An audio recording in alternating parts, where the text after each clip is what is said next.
cara que fecha o gol e pega um pênalti, ou é o cara que faz o gol, que leva o jogo para os pênaltis, bate o pênalti decisivo e classifica o time, hein? Rapaz, é o torcedor que aguentou o segundo tempo.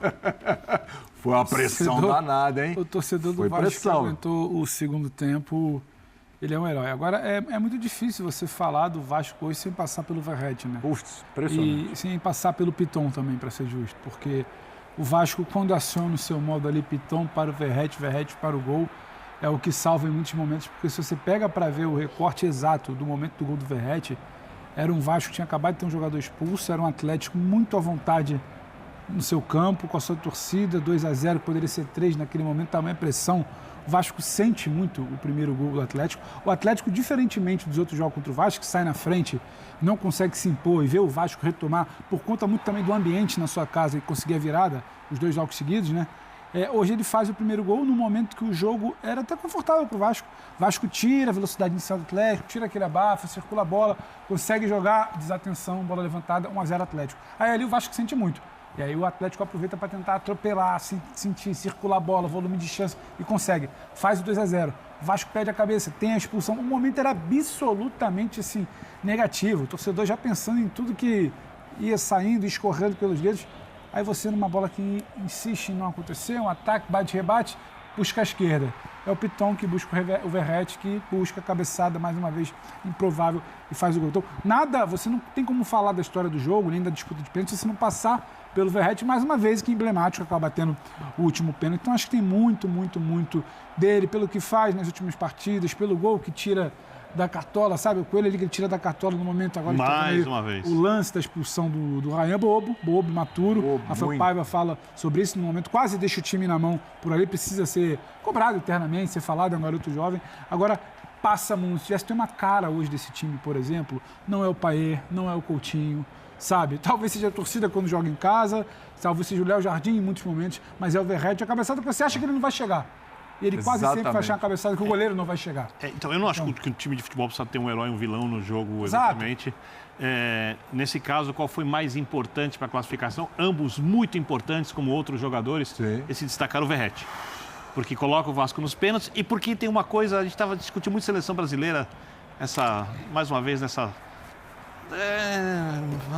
entediante data FIFA, no futebol.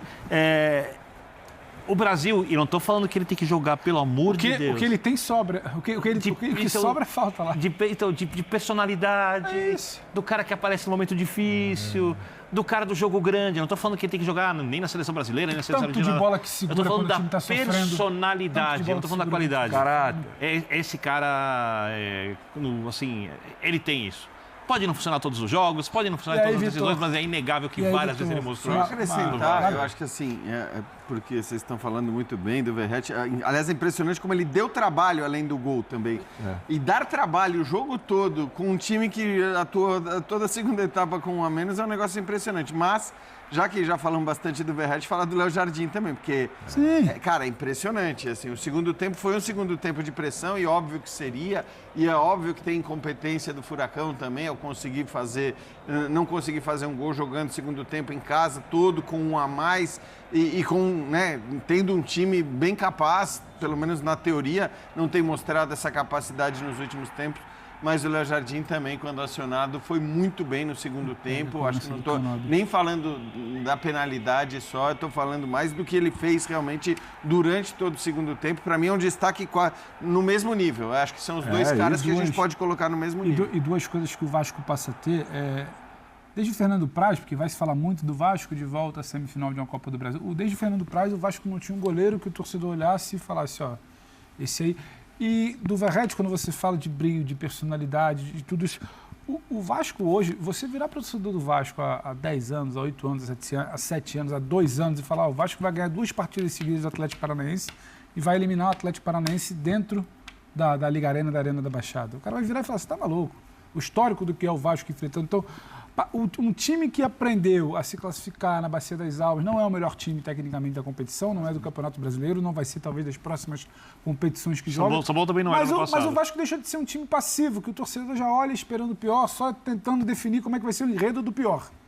O torcedor hoje consegue vislumbrar o enredo do melhor, da classificação, e passa por uma personalidade que o Verratti carrega que o Vasco deixou de ter durante muito tempo. O Vasco, durante muito tempo, ele não teve uma representatividade. O Vasco, há muito tempo, se fala muito de São Januário, da torcida, se vai vender para um, se o presidente vai ser outro, quem é que vai suceder a política. Você não lembra de, olha, esse aqui é um cara que simboliza o Vasco. Então, você começa a ter uma personalidade que te faltou durante muito tempo. Isso impacta dentro de campo e um goleiro que resolva, que te faltou também durante muito tempo. Então, dá para explicar por que o Vasco muda um cenário de conseguir uma classificação dentro de um estádio do Atlético Paranaense, sabe, diante de um cenário muito improvável. O Vasco, depois do cartão vermelho com 2-0 ali no lombo, pouquíssima gente virou e falou, se achar um golzinho, leva para os pênaltis. Pouquíssima gente falou talvez, isso. Apesar da vitória no primeiro jogo, talvez já não fosse nem favorito no jogo para avançar. Sim, sim. Então, aí, na hora que você tem um jogador expulso, você está perdendo por 2-0, parecia realmente que a coisa já tinha desandado. E então, isso reforça mais essa coisa do espírito, da alma. Tudo que se fala do Corinthians, acho que dá para falar do Vasco também, né? Nesses últimos tempos, o que esses jogadores têm entregado, o que eles têm feito. E assim, para o Vasco, que não está brigando contra o rebaixamento, né? Esteve ali no começo do campeonato, agora está na 9ª colocação, está 9 pontos da zona de rebaixamento, com muito time mais. Então, isso não é mais uma preocupação. Olhando para a vaga na Libertadores. Tem que olhar para a vaga na Libertadores. Mas aí eu acho que assim, cara, você está olhando para a vaga na Libertadores, mas você vai olhar como prioridade para os seus jogos de mata-mata, que vão ser 2 jogos gigantes, sejam esses jogos contra o Atlético, sejam contra o São Paulo. É óbvio que, assim como a gente falou que o Corinthians provavelmente não será favorito nem contra o Flamengo, nem contra a Bahia, o Vasco não será favorito nem contra o Atlético, nem contra o São Paulo. São Paulo ganhou a Copa do Brasil ano passado sem ser favorito contra o Palmeiras e contra o Flamengo. Isso, o mata-mata é assim. Por isso que tem que olhar, o que o Jean falou, você não está mais aquela coisa no pescoço, é o que o Calça sempre fala aqui. A cada classificação do Corinthians a gente bate na tecla. Mas afinal é lá o outro campeonato. O Vasco deixou de ficar com a corda. O Vasco consegue ter um clássico contra o Flamengo. Pode ganhar, pode perder, pode empatar, o Flamengo desfalcar. Mas o Vasco hoje ele pode virar e falar: o que eu arranjo nessa semifinal? O que eu jogo? E se você para hoje, encerra o campeonato, o Vasco volta a uma competição sul-americana, que é a Copa Sul-Americana, e ele vai a uma semifinal de Campeonato Brasileiro, Copa do Brasil. Tudo que aconteceu vai a semifinal de Copa do Brasil, por tudo que aconteceu nesse ano do Vasco, você não sabia quem mandava, se é... Cara, já é um balanço positivo. Você já está virando uma página de todo ano, é rebaixamento, ou está subindo. Ou é briga contra o rebaixamento, ou está subindo. E é sempre salvando na última rodada. É uma conta improvável. Toma 4 do Corinthians que não jogava contra ninguém. Tinha 3 jogos para se livrar do rebaixamento, vai se livrar no último minuto do último jogo. Então, sabe, já é uma mudança de perspectiva que não vai ser uma eliminação em semifinal. Não é eliminação, é não ir à final. Ou, podia sonhar com a Libertadores. Calma, a distância ainda é grande para o 7º colocado. Se está em 8º, ficar na primeira metade já é algo muito decente, visto que o Vasco tentou não fazer ao longo dos últimos meses. Então, é interessante. E passa muito por esses 2 caras, o Verratti, o Jardim, o 3 e o Piton. Cada ano aqui Piton parece joga... que tem 1.200 dias, né? Porque assim, o Vasco passou por uma situação muito delicada, que é a chegada do Pedrinho, né? A SAF, que escolhida a pior SAF possível, né? De gente que não é da bola. Gente que não é da bola. Isso desde o início estava claro, não era gente da bola. Tinha que ser uma SAF fantástica para que gente que não é do futebol pudesse comandar um time de futebol. Algo, tem que tomar cuidado. E aí o Pedrinho entra e tem que tomar a decisão de demitir um treinador com 4 jogos, né? Isso. Você fala, assim, tá, é tudo para dar errado, né? E ele conseguiu restaurar a dignidade do Vasco.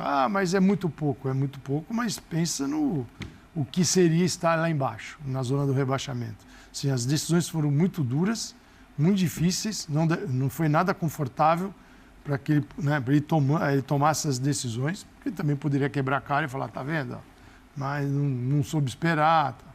E deu tudo certo. Né? E aí tem caras que, dentro de campo, irradiam a sua importância. Eles ampliam a sua importância. O Verratti é um desses. O Verratti é um cara que, sim, ele não é em termos técnicos, o melhor centroavante que um time poderia ter. Mas ele talvez seja o melhor centroavante para o Vasco, sem dúvida alguma, que a necessidade do Vasco é esse tipo de jogador. Às vezes um cara mais técnico, sem essa personalidade... mais técnico... E a personalidade... Tem razão. É importantíssimo para esse cenário de clube que você fala. Mais técnico, mas o mundo está caindo, ele está esperando as condições ideais. Tem razão. E ali é um cara que está tudo ruim, mas ele vai te surpreender. E é o que ele está fazendo desde o ano passado. Então, cara, futebol assim não é essa conta exata de... Concordo totalmente. Não é essa conta exata. Olha a tormenta que passou essa caravela hoje. 25 chutes do Atlético Paranaense, 9 do Vasco. 8 chutes no gol do Atlético Paranaense, 2 do Vasco. 72% de posse de bola do Atlético Paranaense, 505 passos com 209 do Vamos dizer Vasco. que dos 25 do Atlético Paranaense, 17 no segundo tempo com um jogador a mais e com o Léo Jardim. Ali onde apareceu o Léo Jardim. Não, o grande desafio do Vasco, ele respira, ele se dá, o Verratti dá o direito do Vasco não entrar no vestiário eliminado, ele respira e aí ele vai pensar como é que ele sobrevive. E, inclusive, é heróico, Verratti, Léo Jardim. Agora, a postura poderia ser melhor no segundo tempo. É um time que não sabe o que fazer. É um time com medo de jogar.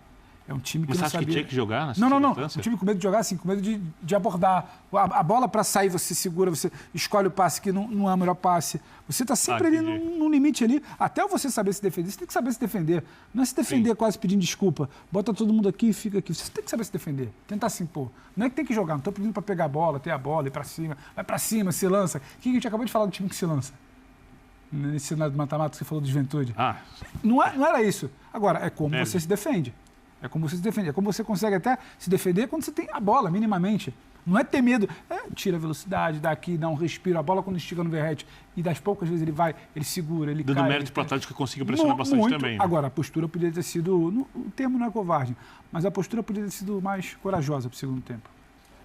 Dava para ser mais corajoso que foi? E não é jogar com bola. Eu entendo o que o Pedro quer dizer. É você não se encolher tanto. Você ficar ali esperando o tempo passar e só. Entender a hora de cozinhar um pouco o jogo, trocando um pouco mais de passes, ou pelo menos tentando atrair o adversário numa saída de bola, dar o primeiro passe, e aí faz o lançamento longo para ver se consegue acertar algum contra-ataque, pelo menos para incomodar o adversário. Que dá para fazer um pouco a mais, dá. Só que eu acho que dentro das circunstâncias, do possível, do perfil do time do Vasco, da atuação do Atlético Paranaense... Acho que o jogo seria com alguma diferença ou não, mas era mais ou menos isso. Isso é um detalhe, depois se fala 10 contra tudo 11, do que foi a classificação. Sim. Isso é um detalhe, depois se fala tudo do que foi a classificação. Porque uma bola também que entrasse no segundo tempo não ia ter Verratti, não ia ter Léo Jardim, não ia ter nada. Então, assim, é um detalhe. A classificação teve tudo isso. Mas podia ter sido porque quase sempre quando pegar um time de mais qualidade vai ter esse tipo de cenário no mata-mata. Sim. Então precisa saber reagir melhor a isso. Agora a gente está falando do Léo Jardim, importantíssimo, tem sido importante. Verratti, então, nem se fala. Você lembrou do Piton. Mas e o Rafael Paiva, meus amigos? Porque quando o Rafael Paiva assume, é aquela dúvida, aquela interrogação, o time na situação que está, é um treinador que, né, não é aquele treinador com as costas largas e tal, etc., não tem experiência. E o Rafael Paiva nessa história? Não tem muito do Rafael Paiva aí nesse momento do Vasco, nessa classificação, momento do Vasco no Campeonato Brasileiro também?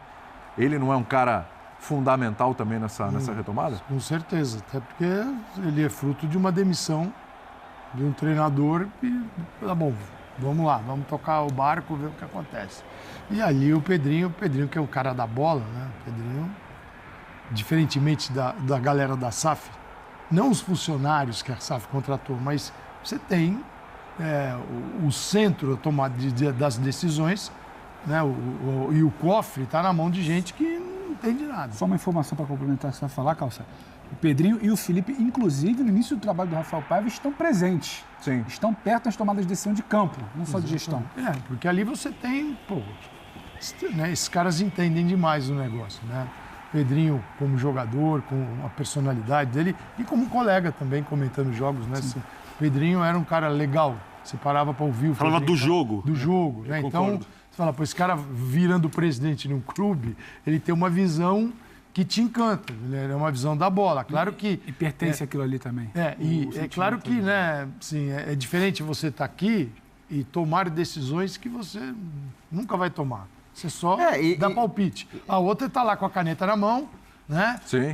E é duro, mas e não significa o Rafael que Paiva ele vai escala, nessa. né? Quer dizer, não. que assim, ele ter a possibilidade, a capacidade de questionar, de discutir, de trocar ideias, porque eu gosto sempre de lembrar que eu acho muito legal aquela cena do Luxemburgo num documentário do Real Madrid, com a passagem, tem um documentário do Real Madrid, tem a passagem do Vanderlei Luxemburgo por ali e ele está numa mesa sentado com o presidente do Real Madrid, com o... Florentino. Era o Florentino, era o Arrigo Sacchi e algum jogador histórico do coisa. E aí ele discutindo se ia mexer no Raul. E eles colocam isso no documento. Não sei se o Vanderlei gostou daquilo ser inserido ou não no documentário, mas eles colocam ali uma discussão de um técnico que entende de futebol e que não à toa era um cara capaz para estar no Real Madrid naquele momento da carreira dele, mas ele discutindo abertamente com caras que também entendiam muito de futebol. Mas entende de Real Madrid. Exato. Mas Não, aliás, o que ele queria fazer era mexer no Raul e o Florentino, pelo amor de Deus, você não vai mexer na posição do Raul e tudo mais. Mas é normal. Agora, claro, os caras têm que ter a capacidade de discutir essas coisas. O Pedrinho tem. O Florentino, eu acho que talvez nem tenha tanto do ponto de vista do Pedrinho. do Ou seja, não existe uma regra quando o gestor é bom que ele discuta com o seu treinador sobre o time, dando, obviamente, ao treinador a última palavra. E quando o gestor pensa que é bom que ele não discuta a respeito das decisões do técnico. técnico. Delegar. Porque é o seguinte, depende da abordagem. Uma coisa é o Pedrinho chegar, conversar, a outra é o cara que chega para impor. Era muito mais um respaldo, ó. Não é o Vai, você tá chegando, a gente também, a gente entende, então... Muito importante naquele momento. E uma boa lembrança. Lembrando que os links dos canais estão na descrição, dando todos os créditos. Não deixe de seguir. Obrigado por assistir. Se você gostou do vídeo, não se esqueça de curtir, se inscrever no canal e ativar o sininho para receber todas as atualizações sobre a Copa do Brasil e muito mais. Deixe seu comentário abaixo sobre o desempenho do Léo Jardim e o que você espera das semifinais.